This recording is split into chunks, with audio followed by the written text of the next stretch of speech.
The time is just gone 9:36 as we continue with the broadcast this morning. Now, last night on the Wednesday evening broadcast in conversation with myself, Inayet Wadee, we covered the issue of the United States of America, the veto power that it had used, and once again, the third resolution that the U.S. has vetoed in the United Nations Security Council, and at the same time, unpacking Israel's contempt towards the ICJ hearings that are taking place right now. You will recall, even when South Africa took up the case at the ICJ, they referred to South Africa as the legal arm of Hamas.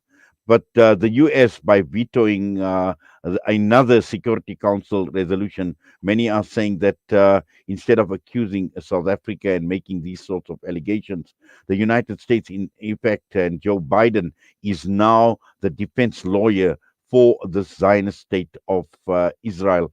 And it is in that context that we had the discussion last night, right here on Salam Media, with a panel of guests. We had Aisha Vaid, who is the Salam Media's legal reporter at The Hague as we speak right now, and she will be attending another day of hearings at The Hague this morning. And we also had Marcy Winograd, Code Pink activist, as part of the panel, together with Dr. Nidal Sakar with March for Justice. So what we will do over the next 10 minutes or so, we will be playing out what we heard on air last night on the U.S. veto and also Israel's contempt towards the ICJ hearings. I call on all the nations of the world to bring justice to the Palestinians. And by that, I mean we need an international tribunal on the floor of the United Nations to echo what we're hearing at the International Court of Justice, the highest judicial body of the United Nations. We need to start counting the votes. I think it would take about 129 votes to push the enforcement of the ICJ ruling to Israel to stop killing Palestinians and wounding them and provide massive humanitarian aid. It would take about 129 members of the United Nations to invoke the Uniting for Peace resolution to override what we anticipate will be a rejection at the Security Council on the part of the United States to enforce the ICJ rulings, and then to initiate sanctions against Israel. I'm talking specifically about banning imports and exports of oil, technology, and arms from and to Israel. That's what we need. We need to step this up.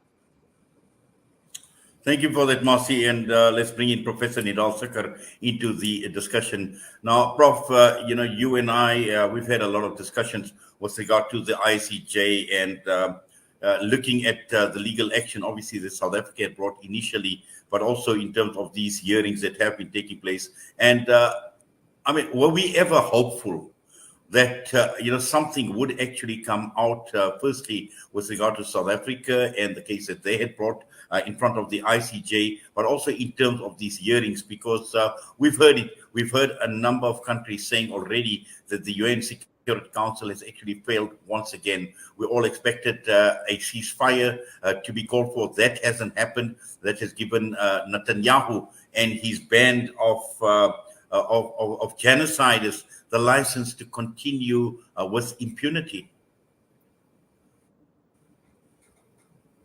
If you could unmute your mic, please, Prof. My mic. Okay, it's on. Okay. That's now fine. we need to remember that this tragedy has been going on for 100 years. It was created by quote unquote the victors of First World War and Second World War. Not only they created the so-called this genocidal criminal organization called Israel, but they also created the whole world order to ensure that the colonialist, imperialist structure and gains are still in force and still in place. So if you're going to be playing at their own territory, where they already created those parameters for that territory and the rules and the laws, and they make sure that actually that you cannot get anywhere. So we know that for a fact. So what do we do in this situation? Well, as I said, that you always have to play at different fronts. One of them is play the game their way and then beat them in their own game. And then the other way is that you have really to resort to other effective means. So we know, for example, like that the world community, the people in the streets, the grassroots and so forth, you know where they stand, and they stand basically on the side of justice and the Palestinian rights. But then when it comes to the political situation, whether it's the international organizations, the forums, the international judicial system, and the governments, especially like Middle East governments, we find that they are all actually on the wrong side of history and on the wrong side of justice. So as historical and as important what South Africa is doing, and the ICJ and so forth, these for me are must do. However, we cannot really expect that they're gonna make the whole difference, because we know like those countries like the US, the UN Security Council, Europe, so-called the Israel occupation and so forth. These people are basically like, they're set on breaking the law, violating the law whenever it doesn't suit them, and rewriting the law if they need be. So yes, the ICJ is very important. The enforcement of assuming that the ICJ came up with all kinds of like judgments, verdicts, and resolutions. What are the chances for enforcement of these when we know that half of the Security Council is actually main culprit in this war? So from that perspective, I'm not really undermining or trying to discourage any of the ongoing efforts. I think they're extremely important and they are must do.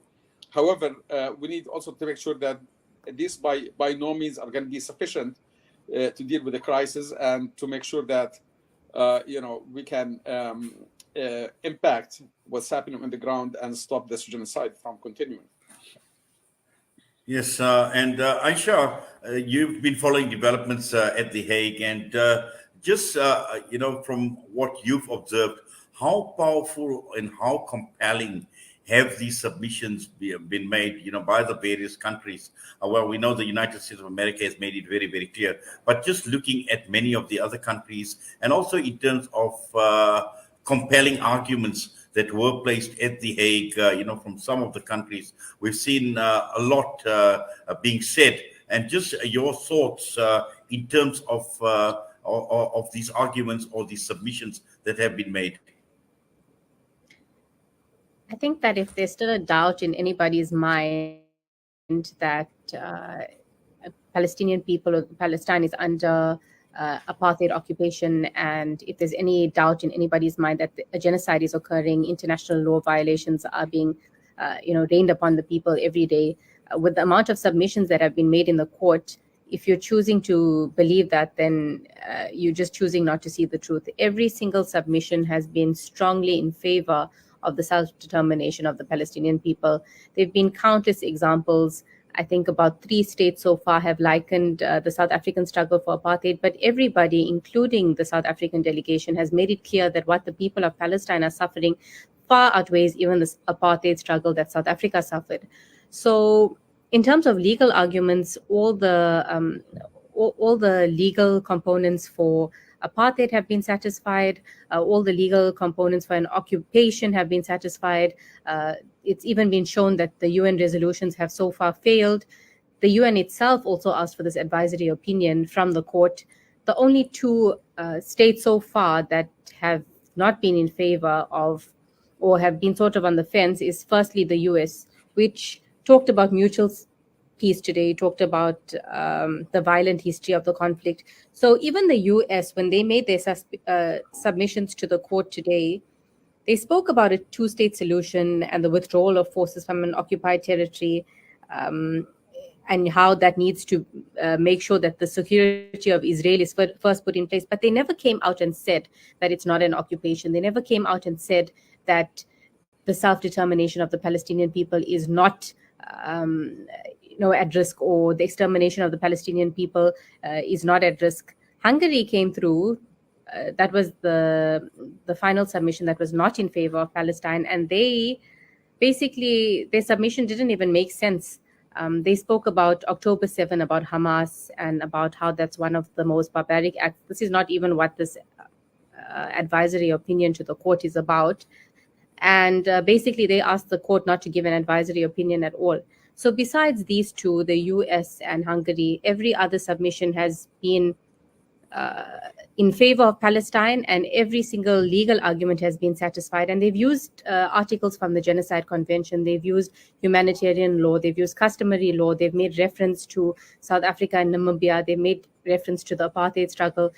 There's absolutely no doubt that I think everyone is in agreement about the occupation, and everyone is in agreement that something needs to be done about it.